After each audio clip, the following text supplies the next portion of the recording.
ভেট্রি একজন জেল খাটা কয়েদি, কিন্তু তার অতীতের পেছনে লুকিয়ে আছে এমন এক ভয়াবহ ইতিহাস যা সামনে এলে শুধু ভিলেন নয়, চারপাশের সবাই কেঁপে ওঠে। তবুও ভেট্রি বরাবরই সাধারণ একটা জীবন কাটাতেই স্বস্তি খুঁজে পায়, শান্ত, নির্লিপ্ত, নিজের মতো। কিন্তু দেশ যখন বড় এক সংকটের মুখে পড়ে, তখন সে আবার ফিরে আসে তার পুরনো রূপে, সেই রহস্যময় ভয়ঙ্কর রূপে, যার প্রতিটি পদক্ষেপের আড়ালে লুকিয়ে আছে অজস্র অজানা গল্প। তো আজ আপনাদের সামনে নিয়ে এসেছি এই বছরের মোস্ট ওয়ান্টেড সিনেমাগুলোর একটি। নিশ্চয়ই এতক্ষণে আন্দাজ করে ফেলেছেন আমরা কোন মুভির কথা বলছি। একদম ঠিক ধরেছেন, আজ আমরা হাজির হয়েছি জানা নায়াগানের এক্সপ্লেনেশন নিয়ে। তাহলে আর দেরি না করে চলুন সরাসরি গল্পে ঢুকে পড়ি। গল্পের শুরুটা হয় 2026 সালের নির্বাচনী ঘোষণা দিয়ে। পুরো দেশ জুড়ে জানিয়ে দেওয়া হয় এই বছরই অনুষ্ঠিত হবে বহুল প্রতীক্ষিত নির্বাচন। সবাইকে ভোট দেওয়ার আহ্বান জানানো হয়। এরপর দেখা যায় একদল পুলিশ এক প্রত্যন্ত গ্রামে পৌঁছায়। সেখানে গিয়েও তারা গ্রামবাসীদের ভোট দেওয়ার জন্য উৎসাহ দিতে থাকে। কিন্তু গ্রামের মানুষদের চোখে মুখে ভয় স্পষ্ট। তারা পুলিশকে জানায় ভোট দিতে চাইলেও তারা সেটা পারবে না। কেন পারবে না? এই প্রশ্নের উত্তরে গ্রামের কয়েকজন নিজেদের কাটা হাত দেখিয়ে দেয়। আগের নির্বাচনে ভোট দেওয়ার সাহস দেখিয়েছিল বলেই নির্মমভাবে তাদের হাত কেটে নেওয়া হয়েছিল। সেই ভয়াবহ স্মৃতি এখনও তাজা। তাই এবার আর সেই ঝুঁকি নিতে রাজি নয় তারা। ঠিক তখনই সামনে এগিয়ে আসে এক স্কুল পড়ুয়া মেয়ে। কাঁপা গলায় সে বলে, আমাদের তো স্কুলে যেতেও ভয় লাগে, ভোট দেব কিভাবে? মেয়েটার কথা শুনে চারপাশে যেন এক নিস্তব্ধতা নেমে আসে। তখন পুলিশের একজন অফিসার শান্ত গলায় বলে, তোমাদের কিচ্ছু হবে না। আজ আমি তোমাদের এমন একজন মানুষের গল্প শোনাব যার জীবন তোমাদের সাহস দেবে, যে গল্প শুনে তোমরা আবার মাথা উঁচু করে ভোট দিতে চাইবে। এরপরই গল্প ফ্ল্যাশব্যাকে চলে যায়। সময়টা 2013 সাল, মাদুরাই সেন্ট্রাল জেল। হঠাৎ একদিন কয়েকজন দুর্ধর্ষ যুবক জেলের ভিতরে ঢুকে পড়ে। তাদের একটাই উদ্দেশ্য, একজন প্রভাবশালী বিজনেসম্যানকে খুন করা। জেলের দায়িত্বে থাকা পুলিশ অফিসার নারায়ণ দ্রুত বিষয়টা জানায় তার সিনিয়র অফিসার শ্রীকান্তকে। খবর শুনে শ্রীকান্ত বলে সে খুব শিগগিরই পৌঁছে যাবে, ততক্ষণ যেন পরিস্থিতি সামলে দেওয়া হয়। কিন্তু নারায়ণের গলায় তখন অদ্ভুত এক আত্মবিশ্বাস। সে হেসে বলে, স্যার, আপনি ধীরে সুস্থে আসুন, এখানে কিচ্ছু হবে না। সি সেকশনে এমন একজন কয়েদি আছে যে একাই সব সামলে নিতে পারবে। এদিকে জেলের ভিতরে গুন্ডারা যখন বিজনেসম্যানের দিকে এগিয়ে যাচ্ছে, ঠিক তখনই তাদের সামনে এসে দাঁড়ায় সেই রহস্যময় কয়েদি ভেট্রি। চোখে মুখে কোনো উত্তেজনা নেই, ভয় নেই, শুধু এক অদ্ভুত স্থিরতা। তারপর শুরু হয় তাণ্ডব। একাই একে একে সবাইকে এমনভাবে পেটাতে থাকে যে মুহূর্তেই পুরো জায়গা লণ্ডভণ্ড হয়ে যায়। কেউ দাঁড়িয়ে থাকতে পারে না, সবাই মাটিতে লুটিয়ে পড়ে। আর মজার ব্যাপার হলো, সবাইকে কাবু করার পর সে যেন একেবারে স্বাভাবিক ভঙ্গিতে তাদের কাছ থেকে গান গাইতে বলে। মার খেয়ে কাতরাতে থাকা একদল পড়ে থাকতেই ঠিক তখনই আরেক দল এগিয়ে আসে। কয়েদি তাদেরকেও হারিয়ে নিস্তেজ করে দেয়। এর মধ্যেই এই জেলখানায় মেয়ে ভিজিকে নিয়ে পৌঁছে যায় অফিসার শ্রীকান্ত। সেখানে এসে সে দেখে এক কয়েদি একাই সব গুন্ডাদের কাবু করে বিজনেসম্যানকে উদ্ধার করেছে। এরপর সব গুন্ডাদের গ্রেপ্তার করা হয়। ঠিক তখনই জেলে থাকা আরেকটি গ্রুপ সেই কয়েদির ওপর হামলা করতে এলে শ্রীকান্ত তা দেখে নারায়ণকে গেট খুলে তাকে নিরাপদ জায়গায় নিয়ে যেতে নির্দেশ দেয়। কিন্তু নারায়ণ শান্ত গলায় বলে তাকে কেউ ছুঁতেও পারবে না, কারণ তারও একটা শক্তিশালী গ্রুপ আছে। আর এখানে আমরা তাদের পাহারা দিই না, বরং তারাই আমাদের দেখভাল করে। কথাটা শেষ হতেই দুই গ্রুপের মধ্যে জেলখানা জুড়ে শুরু হয়ে যায় তুমুল সংঘর্ষ। মারামারি শেষে সুপার কয়েদির টিম জিতে গেলে সেটা দেখে খুশিতে ভরে ওঠে শ্রীকান্তের মেয়ে ভিজি। সে দৌড়ে কয়েদির কাছে গিয়ে জিজ্ঞেস করে, তোমার নাম কি? কয়েদি শান্তভাবে জানায় তার নাম থালাপাতি ভেট্রি কোন্দান। শ্রীকান্ত সঙ্গে সঙ্গে নারায়ণকে ভেট্রির কেস ফাইল তৈরি করতে বলে। সে জানতে চায় কে এই ভেট্রি। শ্রীকান্ত যখন ভেট্রির ফাইল পড়তে থাকে, তখন ছোট্ট ভিজির সঙ্গে ধীরে ধীরে ভেট্রির সুন্দর একটা সম্পর্ক গড়ে ওঠে। ভিজি কৌতূহল নিয়ে জিজ্ঞেস করে, তুমি কি সুপারম্যান? এত সহজে সবাইকে হারিয়ে দিলে কিভাবে? ভেট্রি হেসে জানায় সে ভিজির মতোই একদম সাধারণ একজন মানুষ। এর মধ্যেই শ্রীকান্ত ফাইল ঘেটে জানতে পারে ভেট্রি আজ জেলে আছে শুধু তার মায়ের জন্য, আর সেই মা এখন মৃত্যুশয্যায়। শেষ মুহূর্তে একবার শুধু ছেলেকে দেখতে চান। বিষয়টা জানতে পেরে শ্রীকান্ত ভেট্রিকে নিয়ে তার মায়ের কাছে রওনা হয়, যেন তিনি শান্তিতে শেষ নিঃশ্বাস নিতে পারেন। ভেট্রি মায়ের সামনে পৌঁছতেই মা এক পলক ছেলেকে দেখে চিরবিদায় নেন। নিজের সবচেয়ে প্রিয় মানুষটাকে হারিয়ে ভেঙে পড়ে ভেট্রি। তখন ভিজি তার পাশে দাঁড়িয়ে বলে, তোমার মা হারিয়ে গেছে তো কি হয়েছে, আমি তো আছি সবসময় তোমার সঙ্গে। কথাটা ভেট্রির হৃদয় ছুঁয়ে যায়। এরপর জেলখানায় ভিজি নিজ হাতে ভেট্রির জন্য খাবার নিয়ে আসে। দুজনের সম্পর্ক আরও গভীর হয়। একদিন ভেট্রি শ্রীকান্তকে জিজ্ঞেস করে ভিজির মা কোথায়। শ্রীকান্ত জানায় ভিজির মা ছিলেন একজন আর্মি অফিসার, এক বিশেষ অপারেশনে গিয়েই তিনি মারা যান, আর সেই ঘটনার প্রভাব পড়ে ভিজির ওপর। ভেট্রি অবাক হয়ে বলে, ভিজি তো একদম স্বাভাবিকই মনে হয়, তাহলে সমস্যা কোথায়? তখনই শ্রীকান্ত আচমকা বড় একটা শব্দ করতেই ভিজি আতঙ্কে কেঁপে ওঠে। এটাই তার মানসিক দুর্বলতা। ঠিক এই সময় গল্প ঘুরে যায় আফ্রিকার এক দেশে। সেখানে পুলিশ এক কুখ্যাত খুনিকে ধরে নিয়ে আসে দেশের সবচেয়ে সুরক্ষিত জেলে, যার নাম হিমালয়। জেলে আনার পর অন্য কয়েদিরাও তাকে আক্রমণ করতে চায়। পুলিশ হিমালয়কে জানায় আজ রাতেই তার ফাঁসি হবে। তাই শেষ ইচ্ছা কি? হিমালয় ঠান্ডা গলায় বলে, প্রেসিডেন্টের মৃত্যু। নিউজের মাধ্যমে দেখানো হয় হিমালয় আর তার সৈন্যরা ইতিমধ্যেই দেশটির সরকার প্রায় ধ্বংস করে দিয়েছে। রাত নামতেই অসংখ্য গাড়িবহর জেলের দিকে এগিয়ে আসে। পুলিশ সেটা দেখে সঙ্গে সঙ্গে সবাইকে সতর্ক করে এবং সব কয়েদিকে মুক্ত করে দেয়। ছাড়া পেয়ে কয়েদিরা প্রথমেই হামলা চালায় হিমালয়ের ওপর, কিন্তু হিমালয় একাই সবাইকে শেষ করে দেয়। ঠিক তখনই তার সৈন্যরা এসে পৌঁছে, আর মুহূর্তের মধ্যেই চারপাশ লাশের স্তূপে পরিণত হয়। সৈন্যদের সঙ্গে হিমালয়ের সহকারী প্রেসিডেন্টকেও ধরে নিয়ে আসে। লাশের স্তূপের ওপর দাঁড়িয়ে প্রথমে তাকে দড়িতে ঝুলিয়ে তারপর গুলি করে হত্যা করে হিমালয়। প্রেসিডেন্টকে হত্যার পর তার কাছে ওপর মহলের একজনের ফোন আসে। সে সতর্ক করে বলে, কোনো তথ্য যেন ফাঁস না হয়, না হলে বড় বিপদ হবে। হিমালয় আত্মবিশ্বাসের সঙ্গে জানায় সবকিছু তার নিয়ন্ত্রণে আছে। এরপর দৃশ্য আবার ফিরে আসে ভেট্রির দিকে। শ্রীকান্তের সহায়তায় ভেট্রি জেল থেকে মুক্তি পায়। অন্যদিকে শ্রীকান্ত নিজের মেয়েকে নিয়ে দুশ্চিন্তায় থাকে। সারাদিন অফিসের কাজে ব্যস্ত থাকতে হওয়ায় সে একজনকে ফোন করে ভিজির জন্য একজন ন্যানি ঠিক করতে বলে। ঠিক তখনই ভেট্রি এসে পৌঁছায় শ্রীকান্তের বাসায়। তাকে দেখে ভিজির মুখ আনন্দে উজ্জ্বল হয়ে ওঠে। শ্রীকান্ত আবারও ভেট্রির দিকে তাকিয়ে জিজ্ঞেস করে, তুমি কি সত্যিই চলে যাবে? ভেট্রি জানায় একটা জরুরি কাজ আছে, সেই কাজ শেষ করেই যাবে। শ্রীকান্ত অফিসে যাওয়ার জন্য তৈরি হয়। বিজিকে শিশু কেয়ারে নিয়ে যেতে চাইলে ভেট্রি শান্তভাবে জানায়, আমি দেখে রাখব, কোনো সমস্যা নেই। শ্রীকান্ত অফিসের উদ্দেশ্যে বের হলেও পথের মাঝেই ভয়াবহ গাড়ি দুর্ঘটনায় মারা যায়। বাবাকে হারিয়ে বিজির প্যানিক অ্যাটাক শুরু হলে ভেট্রি খুব যত্ন করে তাকে সামলায়। এরপর থেকেই ভেট্রি বিজিকে নিজের সন্তানের মতো আগলে বড় করতে থাকে। সময়ের সঙ্গে বিজি বড় হলেও ভেট্রি সব সময় তার খেয়াল রাখে। এখন বিজি অনেক বড় হয়েছে, সে ভার্সিটিতে পড়ে, তার একজন বয়ফ্রেন্ডও আছে, নাম কার্তিক। একদিন বিজি ভার্সিটিতে এসে কার্তিককে সিনেমা দেখতে যাওয়ার কথা বললে কার্তিক রাজি হয় না।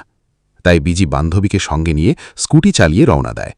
ঠিক সেই সময় রাস্তায় ছিল এক দুর্নীতিগ্রস্ত পুলিশ অফিসার। দূর থেকে বিজিকে দেখেই তার লালসা জেগে ওঠে, তাই গাড়ির দরজা খুলে দিয়ে ইচ্ছে করেই দুর্ঘটনা ঘটায়। জিজ্ঞাসাবাদে বিজি জানায় তার বাবা মা কেউ নেই, শুধু একজন মামা আছে। এটা শুনে পুলিশটা যেন আরও সুযোগ পেয়ে যায়। কোনো গ্রেপ্তারি পরোয়ানা না দেখিয়েই একা বিজিকে গাড়িতে তুলে নেয়। বান্ধবী বুঝতে পারে বিষয়টা স্বাভাবিক না, তাই সঙ্গে সঙ্গে ফোন করে পরিচিত সাংবাদিক কায়েলকে।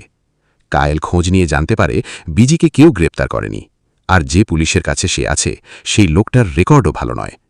বিষয়টা জানার পর কায়েল ছুটে আসে ভেট্রির কাছে। বিজির কথা শুনে ভেট্রি ভীষণ ক্ষিপ্ত হয়ে যায়। তারপর সরাসরি ফোন করে সেই পুলিশ অফিসারকে।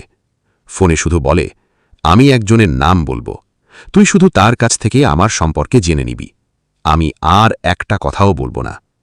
ভেট্রি এক অবসরপ্রাপ্ত পুলিশ অফিসারের কাছে নাম পাঠাতেই তার চোখ কপালে উঠে যায়। কিছুক্ষণ পর সেই পুলিশ যখন অবসরপ্রাপ্ত অফিসারকে ফোন দেয়, তখন সে ভেট্রির পুরো পরিচয় খুলে বলে। সবকিছু শোনার পর পুলিশের গলা শুকিয়ে কাঠ হয়ে যায়। সে সঙ্গে সঙ্গে ভেট্রিকে কল করে নিজের প্রাণ ভিক্ষা চায়। তখন ভেট্রি বেঁচে থাকার জন্যে 2 দিন সময় দেয়। পুলিশ কাঁদতে কাঁদতে পরিবারের কথা তুলে ধরে, ফ্যামিলির দিকে তাকিয়ে যেন তাকে এবার ছেড়ে দেয়। ভেট্রি ঠান্ডা গলায় বলে, তুই এখন বিজিকে নিয়ে সিনেমা দেখতে যাবি। এরপর পুলিশ পাহারায় পুরো একটা সিনেমা হলে একা সিনেমা দেখে বিজি। সিনেমা শেষ হলে পুলিশ নিজে তাকে নিরাপদে ভেট্রির কাছে পৌঁছে দেয়। ভেট্রির কাছে মাফও চায়। ভেট্রি পুলিশদের সম্মান করে, তাই তাকে ক্ষমা করে দেয়। এসব ঘটনা চোখের সামনে দেখে কায়েল পুরোপুরি ভেট্রির প্রতি মুগ্ধ হয়ে যায়। এই পর্যায়ে দেখানো হয় এক নেতাকে। সাধারণ মানুষ তাকে সৎ নেতা হিসেবেই চেনে, কিন্তু সামনে নির্বাচন আর প্রতিপক্ষকে ঘিরে সে বেশ চাপে আছে। এরপর দৃশ্য চলে যায় পাকিস্তানি সীমান্তে। সেখানে একদল মুজাহিদ ভারতে বড়সড় হামলার প্রস্তুতি নিচ্ছিল। ট্রেনিং শেষ করে সমুদ্রপথে তারা এক জাহাজ হাইজ্যাক করে এগিয়ে আসে। মুজাহিদদের মধ্যে একজন ছিল আর্মির গুপ্তচর। সে গোপনে খবর পাঠাতেই আর্মিরা দ্রুত জাহাজ ঘিরে ফেলে। সেই জাহাজেই ছিল জন হেমলার। এই জন হেমলারই আসলে সেই হিমালয়। যদিও তার আসল নাম জন হেমলার, তবুও সে নিজেকে পরিচয় দেয় হিমালয় নামে। পুরো জাহাজ জুড়ে বসানো ছিল রিমোট কন্ট্রোলড অস্ত্র। মুহূর্তের মধ্যেই সেগুলো থেকে গুলিবর্ষণ শুরু হয়, আর তাতেই সেখানে থাকা সব আর্মি মুহূর্তে মারা যায়। শুধু মুজাহিদরা চারা পায়। হিমালয় নিজের হাতেই ক্যাপ্টেনকে মেরে জাহাজের সাথে ঝুলিয়ে দিয়ে মুজাহিদদের নিয়ে বোটে করে চলে যায়। যাওয়ার সময় বলে, এটা তো শুধু ট্রেইলার মাত্র। এত বড় আক্রমণের ঘটনায় সরকার এবার বেশ চাপে পড়ে যায়। সরকার জানায়, ভোটের আগে পাকিস্তানি এই নাশকতা ঘটিয়েছে, আমরা এর জবাব অবশ্যই দেব। এরপর সেই সৎ নেতাকে দেখা যায় এক গোপন জায়গায়, যেটা আসলে হিমালয়েরই আস্তানা। অর্থাৎ নেতাটা মোটেও সৎ নয়। সত্যিই সৎ হলে কি আর হিমালয়ের সাথে হাত মেলাত? নেতা তখন হিমালয়কে বলে, ট্রেইলার তো দেখালে, এবার নির্বাচনের আগে ফুল খেলা কবে দেখাবে? হিমালয় জানায়, আগামী 16 তারিখ আমার OEM বাহিনী আসছে। খেলা তো শুরু হয়েই গেছে, আর এই খেলা কেউ থামাতে পারবে না। তখনই সিন ঘুরে চলে আসে ভেট্রির দিকে। ভেট্রি ভিজিকে আরও শক্তিশালী করে তুলতে ট্রেনিং দিতে থাকে। এর মাঝেই একদিন ভেট্রি সুপার শপে এলে কায়েল তাকে দেখে এগিয়ে আসে। সেখানে দুজনের মধ্যে মজার খুনসুটি হয়। ভেট্রি কায়েলকে আন্টি বলে ডাকলে সে বেশ বিরক্ত হয়। ঠিক তখনই শপে দুই ছেলে মারামারি শুরু করলে কায়েল মুহূর্তের মধ্যে তাদের থামিয়ে দেয়। সেটা দেখে ভেট্রি একদম অবাক হয়ে যায়। সে জিজ্ঞেস করে, এটা কিভাবে করলে? কায়েল জানায় সে সাংবাদিক হলেও মনোবিজ্ঞান নিয়ে পড়াশোনা করেছে। এটা শুনে ভেট্রি বলে, আমি তোমার সাথে বন্ধুত্ব করব, তবে তোমাকে ভিজির সেবা করতে হবে। সে আর্মির কাছ থেকেও ঠিকমতো চিকিৎসা পায়নি, সামান্যতেই প্যানিক হয়ে যায়, তাই তোমাকেই ওকে সুস্থ করে তুলতে হবে। কায়েল রাজি হয়ে যায়। ভিজি জানত কায়েল ভেট্রিকে পছন্দ করে, তাই সেও কায়েলকে বলে, আমিও তোমাকে সাহায্য করব। ট্রেনিং বেশ ভালোভাবেই এগোতে থাকে। এতে ভেট্রি আর কায়েল ধীরে ধীরে কাছাকাছি এলে সেটা দেখে ভিজি বেশ খুশিই হয়। একদিন ভিজি মেলায় একটা পুতুল দেখে আচমকায় অদ্ভুত আচরণ শুরু করে দেয়, এমনকি পুতুলওয়ালার কাছ থেকে পুতুলটা ছিনিয়ে নেয়। এটা দেখে ভেট্রি পুরো হতবাক হয়ে যায়। সিন আবার চলে যায় সাগরে। সাগরের পানির ওপর ভেসে ওঠে ঠিক একই পুতুল, অর্থাৎ জাহাজে করে এই পুতুলগুলোই নিয়ে যাওয়া হচ্ছিল। গতকালের সেই হামলায় 150 জন আর্মি নিহত হয়। এই ঘটনার তদন্তের দায়িত্ব পড়ে এক NSI অফিসারের ওপর। অফিসার তীরে একটি ডিভাইস খুঁজে পায়। সেটা নিয়ে আসে বিজ্ঞানী খলিলের কাছে। ডিভাইসটা দেখে খলিল বলে, তাহলে গতকালের হামলাটা ছিল RC যুদ্ধ, মানে রিমোট কন্ট্রোল যুদ্ধ। ডিভাইসটা তৈরি করেছে চায়নার জিনজিরা কোম্পানি। NSI অফিসার খলিলকে নির্দেশ দেয় ডিভাইসটা নিয়ে আরও গভীরভাবে তদন্ত করতে। তখন অন্য এক কর্মকর্তা জানায়, হামলায় ব্যবহৃত অস্ত্রগুলো ছিল বাউট এন্টারপ্রাইজের। খলিল বাউট এন্টারপ্রাইজ নিয়ে ঘাটাঘাটি করে জানতে পারে এটা আফ্রিকার এক ভয়ঙ্কর কোম্পানি, যারা ইতোমধ্যেই আফ্রিকার একটা দেশ ধ্বংস করে দিয়েছে। আরও বিস্তারিত জানতে সে এক আফ্রিকান মহিলার সাথে যোগাযোগ করে। শরণার্থী শিবির থেকে সেই মহিলা জানায়, বাউট এন্টারপ্রাইজের মালিক জন হেমলার। জন হেমলার আমাদের দেশটাকে ধ্বংসস্তূপে পরিণত করেছে। এবার সে ইন্ডিয়াকে শেষ করতে এসেছে। তাই যেভাবেই হোক জন হেমলারকে আটকান, না হলে সামনে ভয়াবহ কিছু অপেক্ষা করছে। ঠিক তখনই সেখানে এক পুলিশ অফিসার আসে এবং জানায় এই কেসটা এখন তার হাতে। কিন্তু কথাটা বলেই সে সবাইকে গুলি করতে শুরু করে। তার মানে এই পুলিশও হিমালয়ের লোক। খলিল গুরুত্বপূর্ণ ডকুমেন্টস নিয়ে রোবটের সাহায্যে কোনো মতে সেখান থেকে পালিয়ে যায়। এজন্যই পুলিশ তাকে ধরতে পারে না। কিন্তু প্রেসে জানিয়ে দেয় খলিলের কারণেই আজ এতগুলো আর্মি মারা গেছে। তাকে ধরতে গিয়েছিলাম, কিন্তু সে পালিয়ে গেছে। অন্যদিকে ভেট্রি ভিজিকে ব্রেনের ডাক্তারের কাছে নিয়ে আসে। ডাক্তার যখন ভিজিকে সেই পুতুল দেখিয়ে কিছু মনে করতে বলেন, তখন আমাদের সামনে ভেসে ওঠে ভিজির মায়ের মৃত্যুর সেই বিভীষিকাময় স্মৃতি। ভিজির মায়ের মৃত্যু ছিল ভয়ঙ্কর করুণ। একদল মুখোশ পরে বাড়িতে ঢুকে আসে। এসেই ভিজির মাকে বলে, পুতুল কোথায় লুকিয়ে রেখেছিস বল। সেই সময় ছোট্ট ভিজি ঘরের এক কোণে লুকিয়ে সবকিছু দেখছিল। একদল মুখোশধারী ভিজির মাকে নির্দয়ভাবে নির্যাতন করে আগুনে পুড়িয়ে মেরে ফেলে, যা কিনা ভিজি নিজের চোখের সামনেই দেখে। এসব স্মৃতি ভিজির মনে পড়লেই মা বলে চিৎকার করে ওঠে, যা ভাবিয়ে তোলে ভেট্রিকে। ভেট্রি ছুটে আসে ভিজির মায়ের বাসায়। পুরো বাড়ি তন্ন তন্ন করে খুঁজতে খুঁজতে ছবির পেছনে একটা চাবি খুঁজে পায়। সেই চাবি দিয়ে এক বক্স খুলতেই বেরিয়ে আসে এক পুতুল। সেই পুতুলের ভেতরে ভেট্রি খুঁজে পায় ক্ষুদ্র ক্ষুদ্র অস্ত্রের যন্ত্রাংশ। পুরো সেট করলে যেটা হয়ে ওঠে অত্যাধুনিক অস্ত্র। তখন কায়েল এসে পড়লে ভেট্রি কায়েলকে এটা ডিটেলস বের করতে বলে।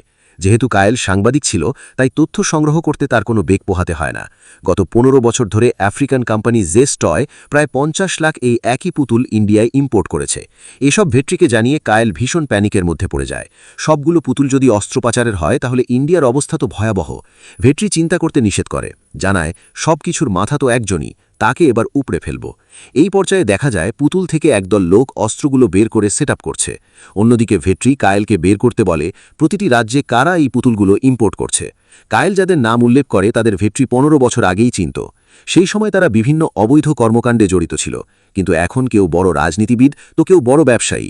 ভেট্রি এসব জানালে কায়েল যেন গভীর চিন্তায় পড়ে যায়। পুরো দেশ যখন ধ্বংসের পথে, এদের থামাবে কে? পরের দিন সেই সায়েন্টিস্ট হেমলারের ফাইল নিয়ে আসে সিএমের কাছে, কিন্তু চারদিকে কড়া পুলিশ প্রোটেকশন থাকায় গাড়ি থেকেই নামতে পারে না। সেখানে ভিজি একটা কাজে এসেছিল।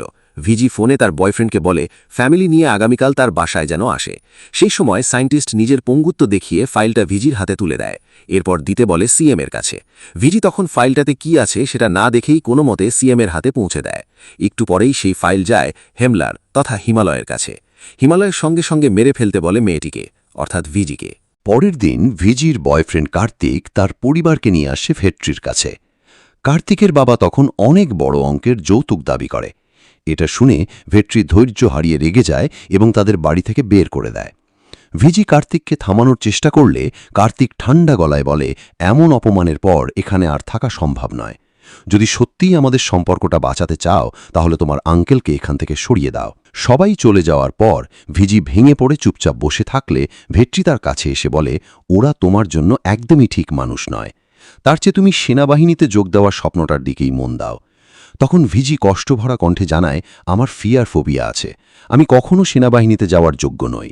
আমি ভেবেছিলাম কার্তিককে বিয়ে করে শান্তিতে থাকতে পারবো, কিন্তু সেটাও তুমি হতে দিলে না। প্লিজ তুমি এখান থেকে চলে যাও, আমাকে একটু নিজের মতো থাকতে দাও। এইসব বলেই সে সেখান থেকে চলে গেলে কায়েল ও ভেট্রিকে চলে যেতে বলে। তখন ভেট্রি গভীর স্বরে বলে, তুমি শুনতে পাওনি? ওর ফিয়ার ফোবিয়া আছে। এই অবস্থায় তাকে একা ছেড়ে যায় কিভাবে? আমি তোর বাবাকে কথা দিয়েছিলাম সবসময় ওর খেয়াল রাখব। ভিজিকে আরও শক্ত করে তুলতে হবে, আর সেই কাজটা তোমাকেই করতে হবে।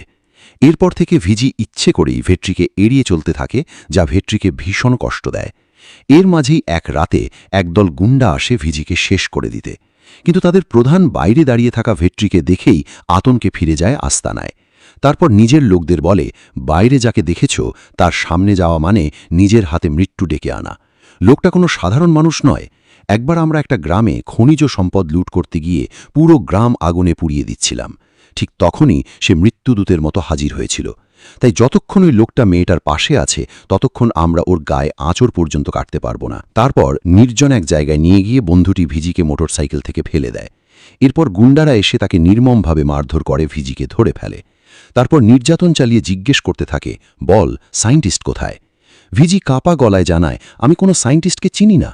আর একজন ভিজির ফোন চেক করেও সায়েন্টিস্টের সঙ্গে কোনো যোগাযোগের প্রমাণ না পেয়ে খবর দেয় হিমালয়কে। কিন্তু তারপরেও নেতা হিমালয়ে ভিজিকে মেরে ফেলার নির্দেশ দেয়। মৃত্যুর একেবারে কাছাকাছি গিয়ে ভিজি শেষবারের মতো ভেট্রির কথা মনে করে, আর ঠিক তখনই সেখানে হাজির হয় ভেট্রি। ভিজিকে নিরাপদ জায়গায় সরিয়ে রেখে একে একে সবাইকে শেষ করে দিতে থাকে। সেখানকার মূল গুন্ডা নিজের চোখে তার লোকদের এমনভাবে মরতে দেখে তড়িগড়ি ফোন করে হিমালয়কে। সে আতঙ্কিত কণ্ঠে বলে, আমরা মেয়েটাকে মারতে পারবো না, তার সঙ্গে এমন একজন আছে যে সবাইকে মুহূর্তেই শেষ করে দিচ্ছে। এটা শুনে হিমালয় ক্যামেরা ভেট্রির দিকে ঘোরাতে বলে। ভেট্রিকে দেখেই হিমালয় আর নেতা দুজনেই হতবাক হয়ে যায়। তারাও তাকে চেনে। হিমালয় বিস্ময়ে নেতাকে জিজ্ঞেস করে, আপনি তো বলেছিলেন ভেট্রি জেলেই মারা গেছে, তাহলে সে এখনও বেঁচে আছে কিভাবে? নেতা ভারী গলায় জানায়, আমরা তাকে শেষ করতে পারিনি।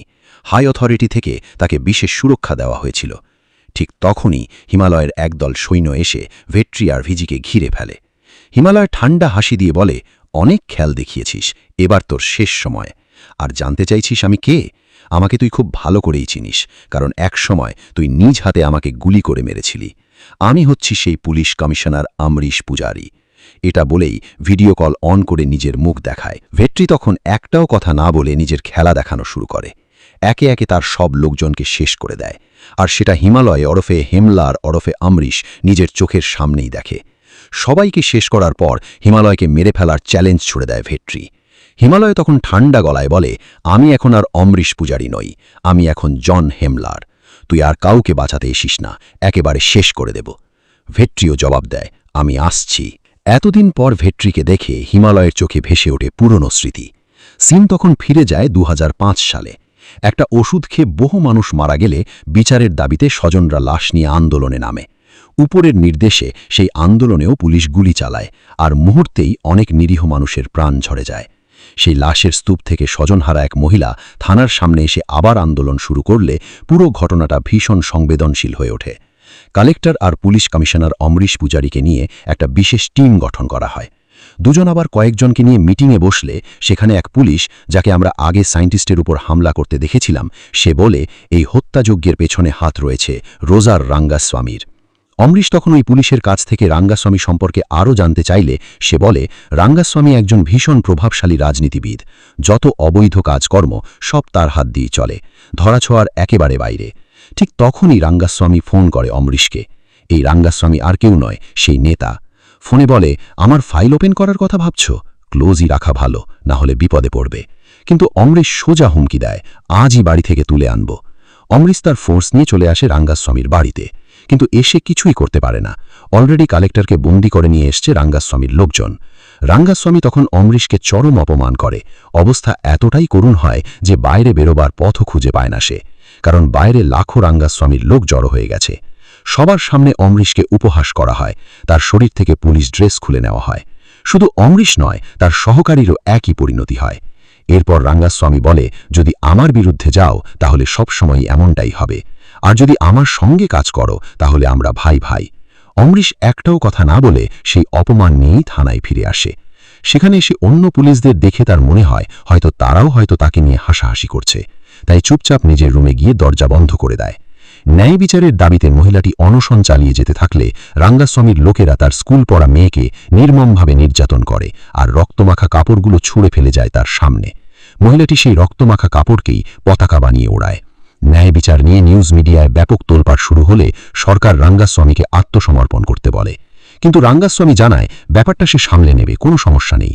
এরপর তার লোকজন থানার সামনে বোমা বিস্ফোরণ ঘটায়। এতে সরকার আরও চাপে পড়ে গেলে ইন্সপেক্টর থালাপাতি ভেট্রি কোন্দানকে বদলি করে সেখানে আনা হয়। এই ভেট্রি সেই ভেট্রি। থানায় এসে সামনে থাকা সব গুন্ডাদের একাই কুপকাত করে মহিলার সামনে খাবার এগিয়ে দেয়। মহিলাটি বলে, যতক্ষণ না আমার মেয়েকে ফিরে পাচ্ছি ততক্ষণ আমি খাবো না। ঠিক তখনই থানায় একটা কল আসে। ভেট্রি মহিলাকে তাচ্ছিল্যের সুরে বলে, যান, এবার চামচামি করেন। কলটা ছিল রাঙ্গাস্বামীর। সে ফোনে বলে, আমার লোকদের মেরেছিস কেন? জানিস না আগের অফিসারের কি অবস্থা করেছিলাম? ভালোই চলে যা, না হলে তোরও একই পরিণতি হবে। ভেট্রি পাল্টা বলে, এক গ্লাস পানি খেয়ে নে। ঠিক তখনই রাঙ্গাস্বামীর বড় নেতার লাশ ঘরের সামনে এসে পড়ে। রাঙ্গাস্বামী থমকে গিয়ে আগে পানি খায়। ভেট্রি তখন বলে, যদি এখনই মেয়েটাকে ফিরিয়ে না দিস তাহলে অবস্থা আরও ভয়াবহ হবে।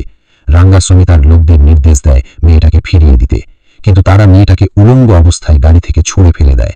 সেটা দেখে মহিলা ছুটে যায় মেয়ের কাছে, আর ভেট্রি প্রচণ্ড রেগে নিচে নামতেই আবারও বেজে ওঠে রাঙ্গাস্বামীর কল। রাঙ্গাস্বামী ফোনে ভেট্রিকে বিদ্রুপ করে বলে, মেয়েকে দেখে তুই খুশি তো?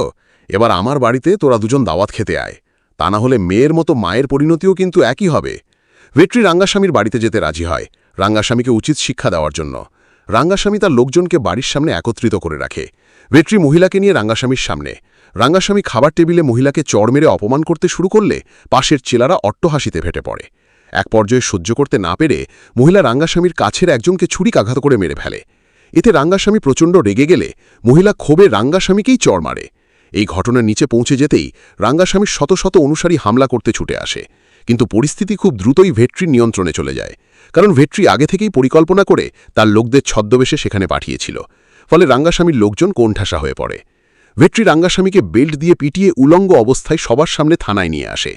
ভেট্রি তার দায়িত্ব নিষ্ঠার সঙ্গে পালন করলে মহিলাটি তাকে জনগণের প্রকৃত নায়ক বলে আখ্যায়িত করে। অন্যদিকে অমর সারা জীবন পুলিশের চাকরি করেছে সততার সঙ্গে, অন্যায়ের সঙ্গে সে কখনো আপোষ করেনি। অথচ আজ তাকে এত অপমান সহ্য করতে হলো। সে গভীর হতাশায় ডুবে যায়। যারা বহু বছর আগে অপরাধী ছিল তারাই আজ ভোটে জিতে জনগণের নেতা, আর তাদেরকেই আবার সেলিউট করতে হয়। এসব ভাবতে ভাবতে অমর আত্মহত্যার জন্য পিস্তল বের করে। ঠিক তখনই তার আরেক সত্তার দেখা মেলে, যেন হতাশার অন্ধকারে জন্ম নেওয়া এক ছায়া। সেই সত্তা বলে, তুই নিজেকে মারবি কেন? তুই নিজেকে বদলে আইনকে ব্যবহার করে পুরো পৃথিবী শাসন কর। অমর প্রথমে তা মানতে না চাইলেও পরে সেটাই স্থির করে। তাই সে জেলখানায় রাঙ্গাস্বামী সঙ্গে দেখা করতে আসে এবং বলে, তোকে আমি আজ কিছু বলতে আসিনি, তোর সঙ্গে থাকতে এসেছি। তুই আগামী দিনের সিএম হবি সেটা আমি জানি, কারণ তোর অসংখ্য ভক্ত আছে, আর এখন রাজনীতির মাঠে যার দখল, ক্ষমতাও তার হাতেই। তোকে এখান থেকে বের করব, তুই নেতা হবি, কিন্তু তোকে চালাবো আমি। রাঙ্গাস্বামী তার সব কথা মেনে নেয়। অমরিশ টাকার লোভে আরও ভয়ঙ্কর কাজ শুরু করে। দেশের বিভিন্ন জায়গায় বোমা বিস্ফোরণ ঘটায়। এই খবর এক সূত্রে জানতে পারে ভেট্রিও। তাই ভেট্রি অমরিশের কাছে এসে বলে, এটা কেন করলে? তুমি তো একজন সৎ পুলিশ অফিসার ছিলে। অমরিশ বলে, আমি তেমন কিছুই করছি না, যা হয় সবই তো রাজনৈতিক নেতারা করে। সে যত বড় অপরাধীই হোক, একবার নির্বাচনে জিতে গেলে সবাই তাকে মাথায় তুলে নাচে। আমিও তাই সেই পথেই হাঁটছি।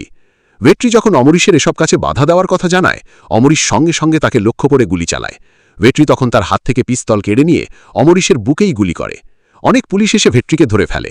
গুলিবিদ্ধ অবস্থায় অমরিশ বলে, সে একজন টেরোরিস্ট, আমাকে মারার চেষ্টা করেছে। ভেট্রি তখন আরেকটি গুলি চালিয়ে অমরিশকে শেষ করে দেয়। পরে ভেট্রিকে আদালতে তোলা হয়। সেখানে কাঠগড়ায় ডাকা হয় ভেট্রির মাকে। বিচারক তাকে জিজ্ঞেস করে, ভেট্রি কি অমরিশকে হত্যা করেছে? তার বাড়িতে কি অস্ত্রভাণ্ডার ছিল? মা সবার সামনে বলে হ্যাঁ, কিন্তু আসলে তাকে হুমকি দিয়েই স্বীকারোক্তি আদায় করা হয়েছিল। এলাকার সবাইকে রক্তাক্ত করে বন্দুকের মুখে দাঁড় করিয়ে রাঙ্গাস্বামী আর অমরিশ তাকে এই কথা বলতে বাধ্য করেছিল। এই ছিল পুরো ঘটনা। 2005 সালের ফ্ল্যাশব্যাক শেষ হতেই দৃশ্য আবার বর্তমান সময়ে ফিরে আসে। অমরিশ তথা হিমালয় ভেট্রিকে নিয়ে চিন্তিত, আর ভেট্রি চিন্তায় ডুবে থাকে ভিজিকে নিয়ে। ভেট্রি ভিজিকে বলে, তোমাকে এখন থেকে আমাকে ছাড়াই থাকতে হবে, চারদিকে অনেক বিপদ। ভিজি বলে, একবার আমি তোমাকে দূরে ঠেলে দিতে চেয়েছিলাম, কিন্তু তুমি যাওনি। এখন তুমি আমাকে কেন দূরে সরিয়ে দিচ্ছ? ভেট্রি বলে, তোমার বাবাকে আমি তোমাকে নিরাপদ রাখার কথা দিয়েছিলাম, আমি শুধু সেই প্রতিশ্রুতিই রাখছি। তোমার জন্য এখন আর্মি ক্যাম্পই সবচেয়ে নিরাপদ জায়গা। অন্যদিকে কায়েল বলে, দেশে এত এত অস্ত্র ঢুকেছে, নিশ্চয়ই এর পেছনে বড় কোনো পরিকল্পনা আছে, তাই মূল হোতাকে খুঁজে বের করতে হবে। ভেট্রি জানায়, যেহেতু আর্মিদের ওপর হামলা হয়েছিল, তাই আর্মি অফিসে হয়তো কিছু গুরুত্বপূর্ণ তথ্য পাওয়া যেতে পারে। এরপর ভেট্রি ভিজিকে নিয়ে যায় আর্মি ট্রেনিং সেন্টারে। সেখানে এক মেজর তার শিক্ষার্থীদের কঠোর প্রশিক্ষণ নিচ্ছিল। ভেট্রি ভিজিকেও সেখানে নেওয়ার কথা বলে, কিন্তু মেজর ভিজিকে নিতে রাজি হয় না। সে জানায় তার জয়নিং ডেট অনেক আগেই শেষ হয়ে গেছে, আর নারীরা আর্মি ট্রেনিং নিতে পারবে না বলেই সে মনে করে। প্রমাণ হিসেবে সেখানেই ভিজিকে কয়েকটি পরীক্ষা দিয়ে দেখানো হয়। ভিজি খুব দ্রুতই ক্লান্ত হয়ে পড়ে। এরপর মেজর তার সেরা স্টুডেন্টকে রিংয়ে লড়াইয়ের জন্য নামালে ভিজি প্রচণ্ড মার খায়। সেটা দেখে ভেট্রিয়া নিজেকে সামলাতে পারে না। সে নিজেই রিংয়ে নেমে পড়ে এবং সেই স্টুডেন্টকে ভালোভাবেই হারিয়ে দেয়। লড়াই শেষে ভেট্রি মেজরকে বলে, আপনার সেরা স্টুডেন্টও যখন আমার কাছে হার মেনে গেল, তখন আপনি আর কি বলবেন? সবারই মিলিটারি প্রশিক্ষণ নেওয়া উচিত, নিজের নিরাপত্তার জন্য। শুধু পুরুষরাই শিখবে এমন তো কোনো কথা নেই। ঠিক সেই সময় মেজরের সন্তান একজনের কাছ থেকে ব্যাট টাচের শিকার হয়ে ফিরে আসে। ভেট্রি তখন সেই শিশুকে সঙ্গে নিয়ে স্কুলের এক সেমিনারে যায়। সেখানে সব শিক্ষার্থীদের ব্যাট টাচ সম্পর্কে সচেতন করে তোলে। সেই সঙ্গে সবার উদ্দেশ্যে বলে, এখন নিজের নিরাপত্তার জন্য সবারই মিলিটারি প্রশিক্ষণ দরকার। নিজেকেই নিজের লড়াইয়ের জন্য প্রস্তুত হতে হবে। ভেট্রির এই কথাগুলো মেজরের হৃদয়ে দাগ কাটে, তাই সে সম্মান জানিয়ে ভেট্রিকে সেলিউট করে। পরের দিন থেকেই ভিজির আর্মি ট্রেনিং শুরু হয়।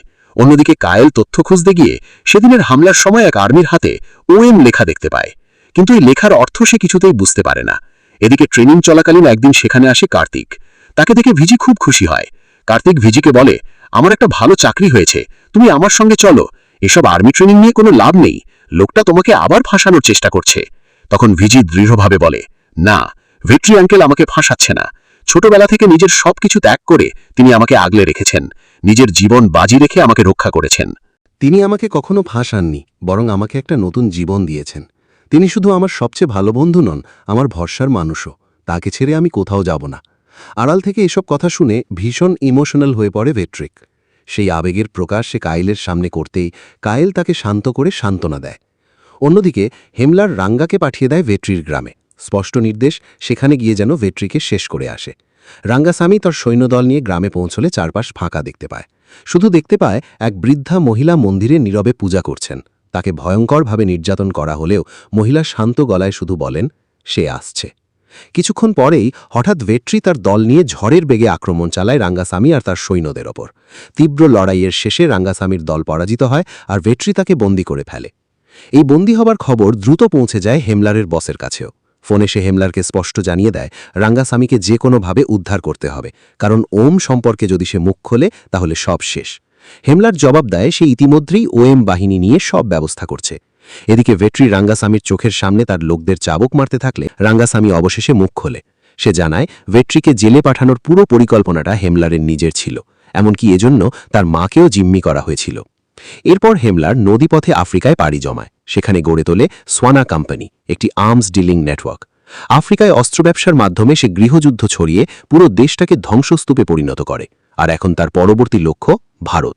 তার পরিকল্পনা অপারেশন মেলুগা।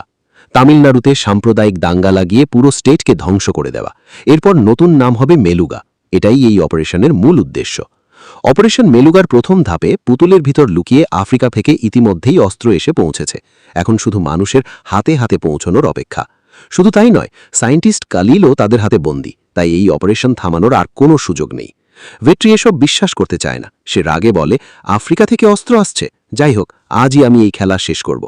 রাঙ্গাসামি ঠান্ডা হাসি দিয়ে বলে, তুমি খেলা শেষ করবে? অলরেডি এই স্টেটের বড় বড় সবাই হেমলারের হাতে বন্দী। এরপর দৃশ্য বদলে যায় ডিজিবি অফিসে। সেখানে স্টেটের গভর্নর, সিএম এবং ঊর্ধ্বতন কর্মকর্তাদের জরুরি বৈঠক করতে দেখা যায়।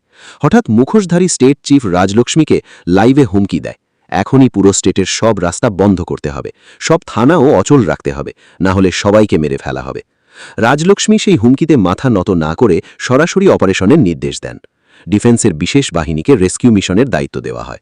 কিন্তু ডিজিবি অফিসে আক্রমণ শুরু হতেই হেমলার দেখায় তার আসল শক্তি। সরাসরি চায়না থেকে আনা রোবট যোদ্ধা আর অত্যাধুনিক ড্রোন নামিয়ে দেয় সে। মুহূর্তেই স্পেশাল ফোর্স কোণঠাসা হয়ে পড়ে। হেলিকপ্টার দিয়ে ওপর থেকে হামলা চালানো হলেও রোবটগুলো একে একে সেগুলো ধ্বংস করে দেয়। পরিস্থিতি এতটাই ভয়াবহ হয়ে ওঠে যে স্পেশাল টিম পিছু হটতে বাধ্য হয়। এদিকে হেমলারের এক সহযোগী ধরা পড়ে ভেট্রির লোকদের হাতে। প্রচণ্ড নির্যাতনের মুখে সে জানায়, ডিজিবি অফিসে এখন কেউ ঢুকতে পারবে না, ওটা পুরোপুরি সুরক্ষিত এলাকা। তার মধ্যেই ভেট্রির দল এক দফা চাপ সৃষ্টি করে জানতে পারে সায়েন্টিস্টকে কোথায় রাখা হয়েছে। ভেট্রি ছুটে যায় তার কাছে। পুরো অপারেশনের তথ্য জানতে চাইলে সায়েন্টিস্ট জানায় সব তথ্য একটি সেফ হাউসে সংরক্ষিত। ভেট্রির সঙ্গে সঙ্গে সেদিকে রওনা হয়। অন্যদিকে হেমলার অপারেশনের দ্বিতীয় ধাপ শুরু করে। গভর্নরকে নির্যাতন করে লাইভে বলানো হয় এই হামলাকারীরা নাকি দেশটাকে পাকিস্তানে পরিণত করতে চায়। এই বক্তব্যে ক্ষুব্ধ জনতা মুসলিমদের ওপর হামলা শুরু করে। পরিস্থিতিকে আরও ভয়াবহ করতে হেমলার মন্দিরে বিস্ফোরণ ঘটায়। আর মুহূর্তেই সাম্প্রদায়িক দাঙ্গা পুরো স্টেট জুড়ে চরম আতঙ্ক আর ধ্বংসের আগুন ছড়িয়ে দেয়। সরকার পুরো স্টেটের সব প্রবেশপথ বন্ধ করে দেয়। থানার দরজাও শক্ত করে আটকে দেওয়া হয়। হেমলারের লোকেরা আবার অস্ত্র তুলে দেয় সাধারণ মানুষের হাতে হাতে। মুহূর্তেই শুরু হয়ে যায় ভয়ঙ্কর গৃহযুদ্ধ। ভেট্রি, ভিজি আর কায়েলকে নিয়ে চলে আসে খলিলের সেফ হাউসে, যেখানে খলিলের ফোর্স আগেই রোবটদের মোকাবিলা করার জন্য তৈরি করে রেখেছিল special drone, hi-tech armour, bullet proof suit, laser gun আর হাই ফ্রিকোয়েন্সি ড্রোন জ্যামার। সবকিছু ভেট্রিকে দেখিয়ে শুরু হয় ফ্রেন্ডলি ফায়ার অপারেশনের প্ল্যান। ভেট্রি এই মিশনে ভিজিকেও সঙ্গে নিতে চায়। এতে কায়েল আপত্তি করলে ভেট্রি বলে এটাই সেই সুযোগ যেটা ভিজিকে সত্যিকারের সাহসী করে তুলবে। ভেট্রি কায়েলের ওপর একটা গুরুত্বপূর্ণ দায়িত্ব দিয়ে ভিজিকে নিয়ে আর্মার পরে এগিয়ে যেতে থাকে যুদ্ধক্ষেত্রের দিকে। অন্যদিকে হেমলার নিরাপদে পালানোর জন্য রাজলক্ষ্মীকে ফোন করে হেলিকপ্টার চায়। রাজলক্ষ্মীও নিরুপায় হয়ে বলে সে ব্যবস্থা করছে। এর মাঝেই ভেট্রিদের ড্রোন এসে স্পেশাল ফোর্সদের জানিয়ে দেয় লড়াই যেন কোনোভাবেই না থামে। হঠাৎ অচেনা ড্রোন দেখে ঘাবড়ে যায় হেমলার। এরপর সে দেখতে পায় আর্মার পরে ভেট্রিও এগিয়ে আসছে, তাই সঙ্গে সঙ্গে ড্রোন দিয়ে আক্রমণের নির্দেশ দেয়। কিন্তু ড্রোনগুলো আর্মারের কাছে যেতেই হাই ফ্রিকোয়েন্সি জ্যামারের ফাঁদে আটকে পড়ে যায়। এটা দেখে হেমলার রোবটগুলোকে দূর থেকেই আর্মারের ওপর হামলা চালাতে বলে। আর্মারে আঘাত লাগতেই ভেট্রি টানেলের ভিতর ঢুকে পড়ে। সেখানে আর্মার ক্ষতিগ্রস্ত হতে থাকলেও ভেট্রি টিম কন্ট্রোল রুমে ঢুকে পড়ে আর জীবন বাজি রেখে একদম শেষ মুহূর্তে রোবটগুলোর সিস্টেম বিভ্রান্ত করে দেয়। ফলে রোবটগুলো ভেট্রিকে শত্রু না ভেবে নিজেদের একে অপরকেই শত্রু মনে করতে শুরু করে। এমনকি হেমলারকেও তারা টার্গেট বানিয়ে ফেলে। এতে হেমলার সিএমকে জিম্মি করে ফেলে। কিন্তু ঠিক সেই সময় সেখানে হাজির হয় ভেট্রি আর ভিজি। সিএম তাদের দেখে বলে এই শত্রুদের একটাও যেন ছাড়া না হয়। তখন ভেট্রি শান্ত গলায় বলে, আপনার আর কিছু বলার দরকার নেই। আপনি যে তাদের সঙ্গেই ছিলেন সেটা আমরা অনেক আগেই বুঝে গেছি। না হলে খলিলের দেওয়া যে ফাইল ভিজি আপনাকে দিয়েছিল সেটা হেমলারের কাছে গেল কিভাবে? সিএম তখন অবাক হয়ে বলে, আমি তো এই ফাইল আমার পিএস রাজলক্ষ্মীকেই দিয়েছিলাম। ঠিক সেই সময় হেমলার হেসে উঠে বলে, এই রাজলক্ষ্মী আমার গার্লফ্রেন্ড, আমরা দুজন মিলে পুরো অপারেশনটা সাজিয়েছি। অন্যদিকে তখন দেখা যায় রাজলক্ষ্মী হাসি মুখে হেলিকপ্টার নিয়ে চলে আসছে। এদিকে শুরু হয়ে যায় ভেট্রি আর হেমলারের মুখোমুখি লড়াই। হেমলারের হাতে মার খেয়ে আহত হলে হেমলার ভেট্রিকে বলে, তোকে তো আমি মারবই, তার আগে নিজের চোখে পুরো স্টেটের ধ্বংসটা দেখে নে। টিভিতে গৃহযুদ্ধের লাইভ নিউজ দেখানো হয় ভেট্রিকে, যেখানে এক ধর্মের মানুষ অন্য ধর্মের মানুষের ওপর হামলা করতে এগিয়ে গেলে মাঝপথেই ঘটে যায় এক বিশাল বিস্ফোরণ। এটা দেখে ভেট্রির চেয়ে হেমলারই বেশি হতবাক হয়ে যায়। একটু পরেই দেখা যায় অন্য ধর্মের মানুষজন ভিন্ন ভিন্ন উপাসনালয় বাঁচাতে ছুটে যাচ্ছে। এটা দেখে হেমলার বুঝে যায় ধর্মীয় দাঙ্গা লাগিয়ে গৃহযুদ্ধ বাঁধানোর তার পরিকল্পনা পুরোপুরি ব্যর্থ হয়েছে। হেমলারের মুখ কালো হয়ে গেলেও ভেট্রির ঠুটে ফুটে ওঠে তৃপ্তির হাসি। এরপর সে বলে, তোর বোধহয় খলিলের পাওয়া পেনড্রাইভটার কথা ভুলে গেছিস। ওই পেনড্রাইভে ছিল তোদের সব কুকর্মের প্রমাণ, যেটা এখন পুরো দেশবাসী দেখে ফেলেছে, আর তারা এখন জেগে উঠেছে। আমাদের মানুষ একসাথে থাকতে জানে। তোর এই নোংরা রাজনীতি আমাদের কিছুই করতে পারবে না। এখন ভোটের মাধ্যমেই সবাই যোগ্য প্রার্থীকে বেছে নেবে। এসব শুনে হেমলার আরও ক্ষিপ্ত হয়ে ওঠে।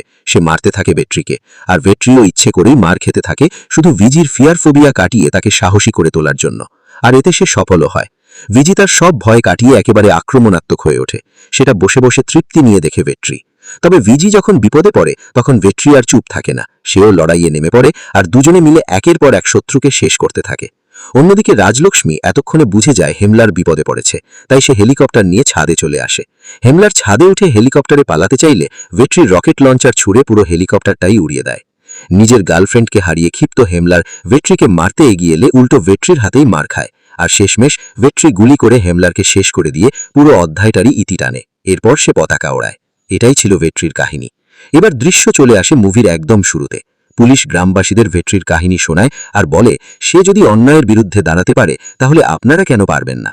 এই কথা শুনে সবাই একজোট হয়ে ভোট দিতে রওনা দেয়। খবরটা আবার পৌঁছে যায় রাজনৈতিক নেতাদের কানে। তারা মাঝ রাস্তায় গুন্ডা পাঠিয়ে পথ আটকে দেয়।